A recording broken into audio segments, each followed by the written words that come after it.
So, Rand, most of us SEOs, which are our readers, we know you from White Book Fridays, long time ago. Yeah. But what you don't know is that we met in 2014 at Search Love London. Oh. We were taking a picture and you photobombed us.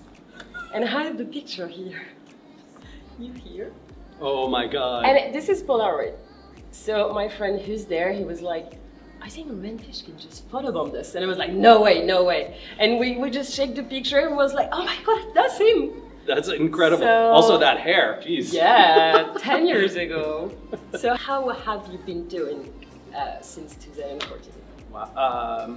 So 10 years ago. A lot of changes. Yeah, honestly. I know. A lot of changes, I'm sure, for all of us. I had some rough years in there. Heard about it? Yeah, but also some really good ones. So yeah, I think that the last few years of Moz for me were very difficult in a bunch of ways. But leaving the company, even though I was very scared to do that, it turned out to be a great decision. Yeah, are you still proud of it?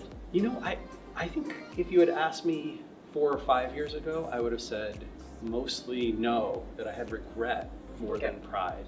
But now, a little distance, yeah, I think I am proud of it. That's nice. I think I'm glad I did it, even though all those painful, hard things happened. And so, SparkToro, yeah. Did you have the idea already? Did it come during the night and you're like, oh, I'm gonna create this? Did it take time to build it? I and my attorneys would like to note that I had the idea for SparkToro on February 28th, 2018 at about 7 p.m. Noted. And then obviously put up the website that night. Of course. And published the next day. Everything in 24 hours. In 24 hours. Yeah, no, so my co-founder Casey had actually been working on a side project that was similar to what we ended up developing with SparkToro, and it sort of formed the basis for the technology of the company, which was very convenient. He and I had known each other for many years and chatted. It was, it's been kind of amazing, Laura. Like, there's only 3 people at SparkToro. Yeah. We don't, well, for Americans, we don't work very much. We're more like the French, right? We have lots of vacation time. We almost never work more than 35 hours. Same team. Yeah, and it's going really well. Yeah, it just works. It just works. You know, Amanda too. The 3 of us just have a great time working together and enjoy each other's company. And the company is doing quite well. I think we're somewhere around 1,300 customers, paying subscribers, which is great. And we don't have to grow like Moz had to grow because we didn't take venture capital. Yeah, and you moved from SEO to market research, audience research. Exactly. Did you do that move because something was missing before? I mean, for a variety of reasons. One, obviously, is that I had non-compete with Moz, so I couldn't do anything in SEO until last year. If you could, you would have? I don't know, that would have been mean. I think I probably wouldn't have. Let's say you wouldn't. Yeah, I probably wouldn't have. But also because my sense of the audience research field is that it was totally unfair that if you were a very large company, you could spend, you know, tens or hundreds of thousands of dollars to do high quality, sophisticated audience research, to buy, you know, data, social data, search data, traffic data from clickstream providers. You could go to somebody like Brandwatch and, you know, they have a very robust enterprise package. But there was no software that helped with audience research for the little guys. Yeah. And that's what I wanted to do with Moz, with SEO, help all the folks on the internet, you know, understand it. And you talked about it today, yeah, with the graph, yeah, and I saw it on Twitter. Do you want to talk a little bit about that, because those people who are listening might not have heard you? Yeah, so this is essentially research that I just published on Monday, showing the difference between where web traffic flows from. So specifically referral traffic. If you were to go in your analytics, and if your analytics was actually correct, you on average would see that, you know, Google sends the lion's share of all referral traffic, and then some other search engines, Bing and DuckDuckGo, and then a lot of social sites, Facebook and LinkedIn and Twitter and Reddit. Reddit's quite high. YouTube is actually quite high. But that's not the same as where people spend time online. That's not the same as where people learn about topics, learn about brands, learn about problems that they have, learn about solutions to those problems. That happens on a much broader set of websites. And so I graphed that as well. So essentially, one pie chart shows where referral traffic comes from, and the other pie chart shows where people spend time. And these two are fundamentally different, but marketers have for too long invested in this one. Yeah.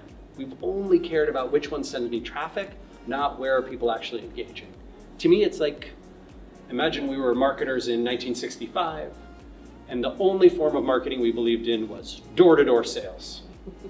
Because that's the only one we could attribute. Yeah. We would do no outdoor advertising, we'd do no guerrilla marketing, we would never do events, we wouldn't brand anything. It's silly. There is one which is insightful, it's productivity tools. Yeah. Nobody talks about it. Slack and everything, and Copilot coming in.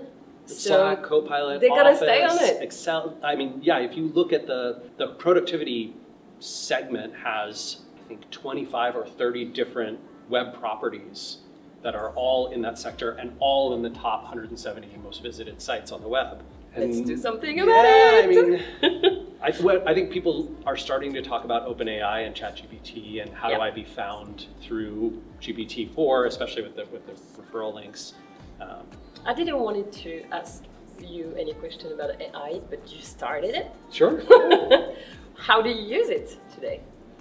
Well, I personally use ChatGPT to do a lot of, I would say, tedious manual functions that I would historically have used either a contractor or I would have spent hours doing myself. So classifying and categorizing data is one of my big uses. I use it sometimes for trying to research a topic that I'm struggling to find references to in Google because of how the search engine works.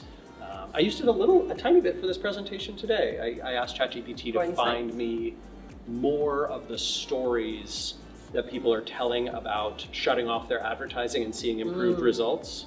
To be honest, it was not great at it, but it did find me a couple of references eventually after a lot of prompting. Yeah, because earlier you said that you didn't trust it that much when you wanted to classify the sources of traffic. So I get that. So I think it's fine when you are doing tens or hundreds of thousands of classifications and you only need, if it's 2% or 3% off, it doesn't make a big difference. But if you're doing a smaller set, right, this is only a couple hundred sites, hand classification makes more sense because I don't want it to accidentally classify YouTube as a social media property when I really want it in video and audio, in multimedia category. So sometimes doing it manually, it's fine. I have a little game for you. Ooh! I did it yesterday with Sam Tomlinson, that you might know. Yeah. So I'm gonna give you concepts and you are going to rate them on a scale of 0 to 5, 5 being the bigger. Okay. According to the importance on the digital marketing field. Ooh, I love this game. Fun. Okay. ChatGPT. 2.5? 2.5 is fine. Third-party cookies. Digital marketing as a whole, it's probably a 3. If you are doing a lot of display and retargeting, it's probably a 5. Yeah, I get that. TikTok. I think it's irrelevant for most digital marketers. I'm going to say 1. Okay. I think if you're a direct-to-consumer brand or in very particular sectors of consumer business, TikTok can make more sense to play in. I think the kids just want to watch each other dance. I'm not sure that it is the marketing channel I invest in. I also think that there is significant risk that the United States is considering banning it. Heard about it? The House of Representatives just voted in favor of the ban. President Biden said he would sign the ban if it gets through the Senate. Okay. I think it's very possible that other Western countries will follow suit and say, wait, this is a high-risk operation. Maybe we should not. Well, we're still waiting for the US to follow on GDPR. It's still waiting, so yeah. You might be waiting a while. Yeah, I think we are. Google SGE. I think that's probably a 4. Oh, okay. User-generated content. all digital marketers, maybe a 1 or 2.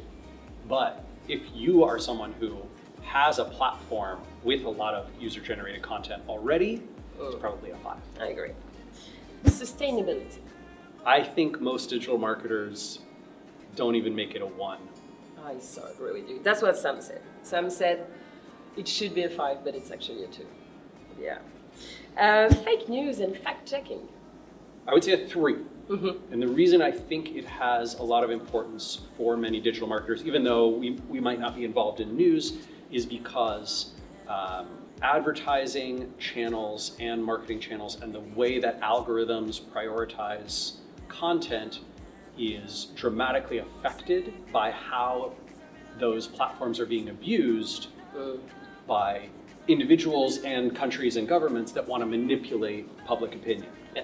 And so as a marketer, I think you have to pay attention to how that abuse is happening and why it's effective and what works and doesn't, because many times you can leverage those same tactics or avoid those same problems. Brand awareness. I love brand. Yeah, I honestly think most digital marketers make it a 1, but like you should make it a 5. Brand is how SparkToro is succeeding. If you look at our traffic, our signups, our subscribers, it is all brand. Our search traffic is almost 0, and all the traffic that we do get is for our brand name exclusively. I like that. Yeah. That to me says we own our search channel. We can't be outranked. Exactly. Even if we are outranked, people are going to scroll until they find us because they are looking for our brand. They like us, they know us, they trust us.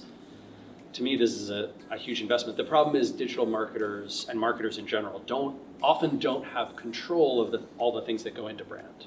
We have responsibility for it, but we don't own and control it, and that is very frustrating. A huge amount of what brand is its trust and reliability and product quality and the business of physical product. It's how fast did it get delivered, how easy is it to return, what are people saying about you on social media, so on much Reddit. Aspects, not just colors and the logo. I agree. Absolutely not. Data privacy. I personally don't care. That doesn't mean digital marketers shouldn't care. You have to worry about the laws and the regulations. You have to worry about what the platforms allow you to do and don't. So, is it a concern? Sure. Do I personally think that data privacy is important? No, not really. And the last one is AI influences. Right now, this is probably a 3, and it's going to be trending to a 4 or 5 because my suspicion is that somewhere in the next 5 to 15 years, large language model technology and other technologies that are built from similar infrastructure will be powering most of the discovery platforms of the web. And they'll have a huge impact on what we decide to do. It's sort of like machine learning was 10 years ago. If you were not savvy about how machine learning worked and you didn't understand what it was going to do to all these platforms, you were missing out. And today, that's large language models. So it's shaping the internet. It's shaping the internet, and I think that understanding, for example, understanding that if your brand is mentioned along with words and phrases by third parties all across the web on a frequent basis, you are almost certainly going to appear in results where people ask for associations with those words in the large language model chats or questions that they ask.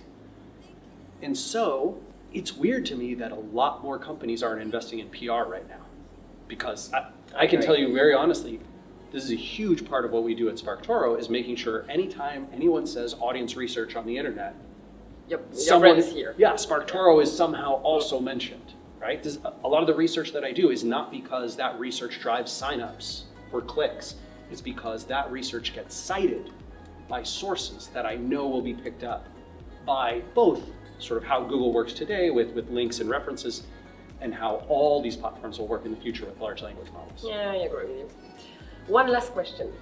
Seems like creativity has always been something that you try to develop for all the years that I've known you. What other top soft skills do you think a good marketer should have? Empathy. I think you have to be able to put yourself in someone else's shoes and feel the feelings that they feel when they experience the problems that your company or you as a person solve. Unfortunately, not a skill that any digital marketing course I've ever seen teaches. I agree. I don't think schools are great at teaching it. I'm not sure our parents are always good at teaching it. But I think that if you can be someone who cares deeply about other people and you can imagine the problems that they would appreciate you solving, you can have a wonderful career and impact. That's a great answer. Thank you very much, Rand. Oh, my pleasure. Thanks, and see you soon. Okay, I look forward to it.